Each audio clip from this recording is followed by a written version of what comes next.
Enki Bilal, bonjour. Vous êtes une star internationale de la bande dessinée. Vous êtes aussi un auteur de livres mêlant l'écrit et l'illustration, d'ailleurs traduit dans de très nombreux pays. Vous êtes aussi auteur, réalisateur de plusieurs longs métrages et même des clips, je crois. Mais c'est sous l'aspect artiste-peintre que vous présentez une quarantaine de tableaux au Grand Palais éphémère au Salon du dessin de la peinture à l'eau.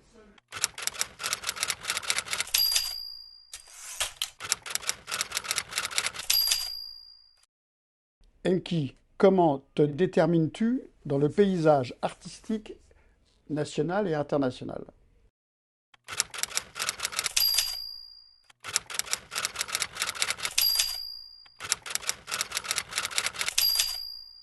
Ah, je me détermine comment? Je me Une question détermine. globale. Oui, oui, absolument. Non, non, mais je ne me suis jamais posé la question. Ah, Sans doute parce que j'ai la chance d'être moi-même. Moi, j'essaie d'être libre dans mon expression. Donc, cette liberté d'expression, tu parlais de la bande dessinée. Effectivement, je l'ai développée dans la bande dessinée en devenant un auteur petit à petit libre. J'ai commencé par travailler avec seul d'abord. Et puis ensuite avec un des plus grands scénaristes français, Pierre Christin, un des plus grands scénaristes tout court. Et puis ensuite, j'ai continué à travailler seul. L'écriture est devenue quelque chose d'important pour moi. Et donc ça m'a amené, ça m'a ouvert les portes à la fois du spectacle vivant, scénographie, théâtre, et puis cinéma. J'ai fait des films, effectivement, des clips. Donc pour moi, tout ça, c'est un tout. C'est un peu c'est le même cerveau qui fonctionne, hein, et qui s'adapte aux différentes techniques, hein. Mais effectivement, c'est vraiment par la bande dessinée que devenu je me suis ouvert à ça t'a ouvert les portes. d'autres arts, à d'autres expressions, mais la bande dessinée reste un. Alors, c'est une bande dessinée personnelle, hein. J'ai quitté les codes classiques de la bande dessinée pour faire autrement. Voilà, je fais à ma manière. Et j'y intègre plus d'écriture qu'avant. J'ai une façon d'utiliser les ellipses différemment aussi. Donc j'ai un peu cassé les codes. Je me suis détaché des codes traditionnels de la bande dessinée, mais mes livres se lisent comme des bandes dessinées, bien sûr. Que ce soit une histoire, que ce soit un tableau, que ce soit un film, c'est les humains qui sont confrontés aux sociétés qu'ils ont fabriquées, À eux-mêmes alors, en au fait. système, et ils sont confrontés à eux-mêmes. Ils sont face à leur miroir, ils sont face à. Et donc on peut pas échapper à cette représentation-là. Donc moi je représente ça, et c'est mon sujet. Donc, j'aurais pu D'accord. représenter la nature, ce qui est des très beaux sujets, ou je sais pas, des natures mortes. Une bonne partie de ton aspect artistique est faite de faits réels, Hmm. ajouter la poésie, l'imaginaire et tout ça un peu. Oui, c'est un peu ça. Oui, je pars de choses vécues. Que je peux parler. Je mets beaucoup de moi dans les personnages, mais ça se voit pas, on sait pas. Moi, je dis pas je. Mais voilà, je suis dans beaucoup de personnages. Des choses de ma propre vie sont dans beaucoup de mes histoires, mais c'est pas le centre, c'est pas le but suprême. Le but suprême, c'est de se dire, voilà, posons-nous la question de notre futur, à nous les hommes. Voilà, moi, c'est dans une société. Voilà. Mais alors, je sais pas, c'est peut-être dû au fait que je suis né dans un endroit géographiquement et géopolitiquement sensible. C'est la Yougoslavie, donc c'est l'après-guerre. Je suis né en 51. Et donc la guerre était pas loin. Tito entretenait l'idée de la guerre, hein, parce qu'il était le héros, le vainqueur du nazisme dans les Balkans, c'était lui. Et donc il entretenait ça en laissant sa ville. Il l'a retapé certainement, mais il a gardé bien en place les blessures de la guerre. Donc ça, c'est quelque chose qui m'a frappé, moi, de me balader, de jouer au foot et de jouer dans une forteresse où il y avait des impacts de balles, des trous d'obus qui étaient considérés comme des pièces de musée. Et tu rentres donc tu arrives en France, tu as 9-10 ans. Je 9 ans, 9, ouais, c'est ça.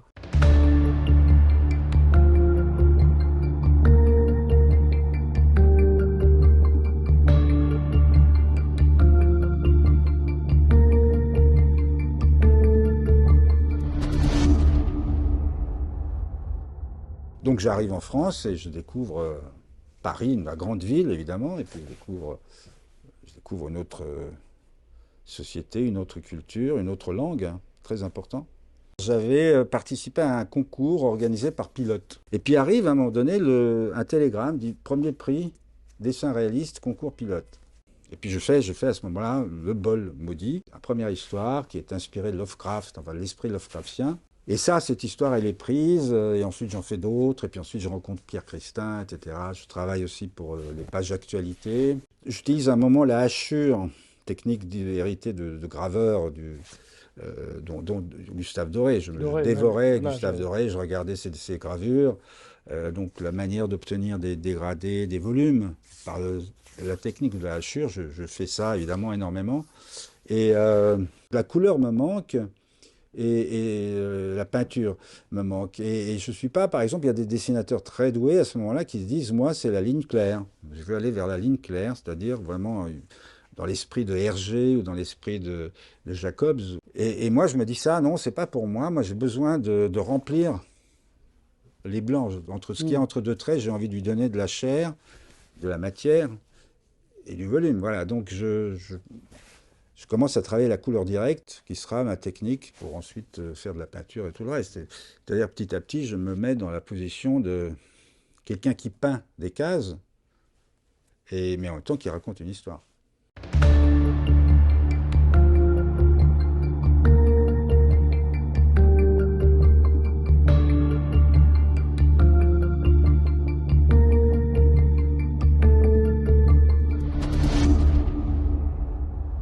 Alors, tu fais des livres qui sont souvent des séries, ou des trilogies, enfin, je ne sais pas comment tu peux appeler ça.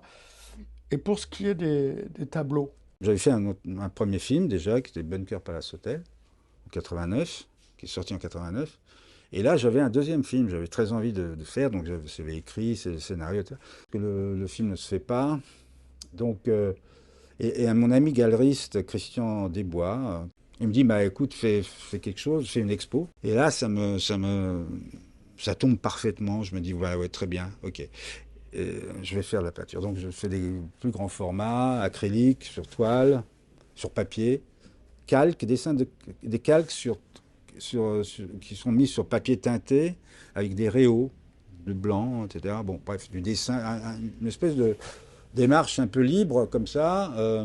mixtes un peu, quoi. Voilà. Mais donc il y a une dizaine de tableaux quand même en acrylique. Et en 2007, donc alors que j'avais fait Le Sommet du Monstre et plein d'autres choses, mais pas forcément en peinture, une vente à Archère Curial, maison de vente aux enchères très, très connue.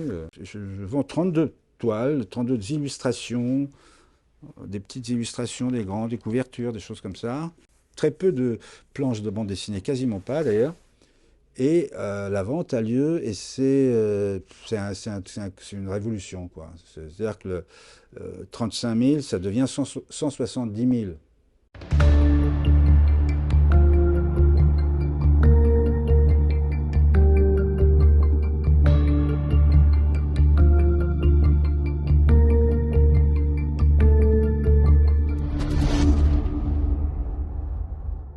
Par exemple, en tendance d'art plastique, est-ce que l'on peut dire c'est une tendance visionnaire, surréaliste?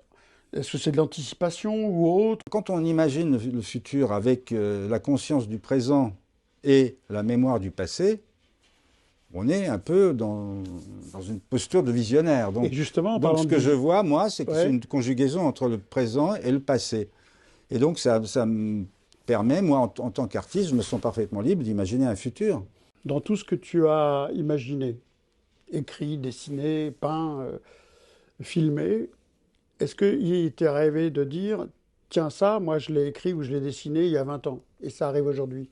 L'exemple le plus net, c'est Le Sommet du Monstre qui sort en 97 et c'est une histoire qui raconte en partant de l'éclatement de la Yougoslavie, qui est mon pays de naissance. Hein. Je suis né à Belgrade, j'ai vécu 9 ans là-bas avant d'arriver en France. J'imagine un monde dans un futur relativement proche qui est inspiré par cet éclatement de ce pays. Et j'y intègre un élément qui n'était pas présent, que les médias ont absolument occulté de manière assez bizarre dans ce conflit, c'est l'aspect religieux.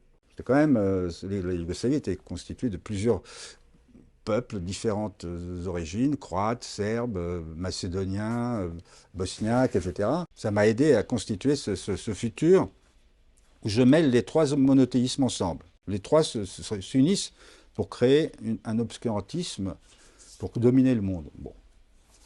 Et donc ça, eh bien ça donnera, c'est effectivement prémonitoire de ce qui arrivera le 11 septembre, donc 5-6 ans après, et 4 ans après la fin de la sortie de l'album, 97, en 2001, on a le 11 septembre avec effectivement une attaque obscurantiste sur l'Occident.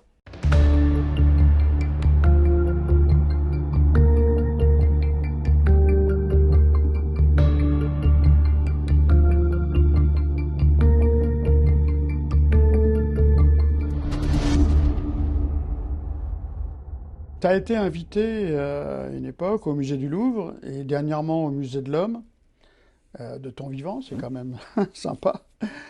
Et est-ce que tu peux nous en dire un peu plus là-dessus? Alors c'est vraiment des belles aventures, des belles rencontres. Et c'est dû aussi au fait que je suis précisément un artiste libre, c'est-à-dire que je n'appartiens pas à une galerie, je ne suis pas sur le marché de l'art au sens traditionnel de l'art contemporain, etc., les grandes galeries, les grandes foires internationales, je ne suis pas là-dedans, même si j'ai été quand même 2 fois invité, j'ai participé 2 fois à la Biennale de Venise, hein, c'est quand même pas rien, mais toujours en tant qu'artiste libre, on va dire. Et donc, lorsque par exemple le musée des arts et métiers, par exemple, me demande d'exposer, moi je suis fasciné parce que je vais redécouvrir le musée et puis on me donne à ma disposition, on me dit voilà, vous pouvez aller chercher dans les réserves du musée des machines et intégrer-les dans votre concept au milieu de vos œuvres, etc. C'est génial comme idée, donc on ne peut pas dire non à ça.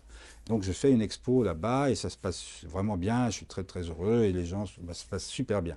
Donc voilà, on est libre, on peut faire des choses comme ça. Ensuite, le Louvre, c'est pareil, c'est Henri de Loirette qui était directeur à ce moment-là. Je choisis des œuvres dans le Louvre, je les photographie, et ensuite je peins sur ces photos, tirées sur toile, je peins, j'intègre des personnages, des visages, comme des fantômes qui apparaissent comme ça sur l'œuvre. Donc on voit l'œuvre en transparence, mais il y a ces visages qui sont là. Et apocryphes, donc totalement imaginaires, mais qui sont des personnages dont la vie a croisé l'œuvre et l'artiste de l'œuvre choisie. Tu vas exposer un peu moins d'une quarantaine d'œuvres au Grand Palais, dans notre salon. En plus, au milieu de plein d'autres artistes. Cette exposition donnera à voir ma technique, mes thématiques, voilà. Même deux tableaux, sur papier épais, hein, qui sont que je dis en working progress, donc c'est un travail en cours, c'est pas fini. Donc voilà, moi je joue le jeu avec plaisir et voilà, je suis ravi d'être. Je parlais tout à l'heure de régression de la culture et je pense que ce sont des endroits qui luttent, ce sont des lieux de résistance. Là, c'est un lieu de résistance pour l'art pictural, la peinture, le dessin. En tout cas, toujours est-il que la peinture, je m'y remets un peu par envie, seulement après. Et pour l'instant, je dois dire que je me libère, hein, j'ai aucun problème technique à ce niveau-là, mais je pense que ça va bouger quand je me dirai, voilà, je ne fais que ça, et je vais essayer de faire éclater ça, à ma manière, on verra ce que ça donnera.